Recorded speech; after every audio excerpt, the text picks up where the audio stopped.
বিশ্বনবী মোহাম্মদ রসুল্লাহ সাল্লাল্লাহু আলাইহি ওয়াসাল্লাম, আমাদের প্রিয় নবী হজরত মোহাম্মদ সাল্লাল্লাহু আলাইহি ওয়াসাল্লাম, তিনি আমাদের মাথার মুকুট।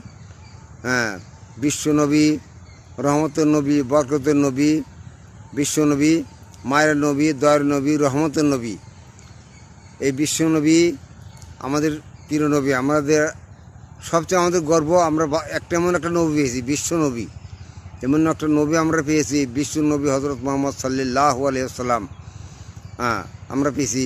এই নবীর উম্মত যারা হইতে পারছে তারা ভাগ্যবান। ঈসা আলাইহিস সালাম, ঈসা নবী, সে আল্লাহর কাছে বলছিল যে আমি যদি বিশ্বনবীর উম্মত হইতে পারতাম তাহলে আমার ভাগ্য খুব ভালো হয়ে যেত। আল্লাহ পাক তার দোয়া কিন্তু কবুল করছে। ঈসা আলাইহিস সালামের দোয়া আল্লাহ পাক কবুল করছে। কাজেই বিশ্বনবী আমাদের এত বরকতময় নবী। এই বিশ্বনবী আমাদেরকে শাফায়াতকে জান্নাতে নিবে।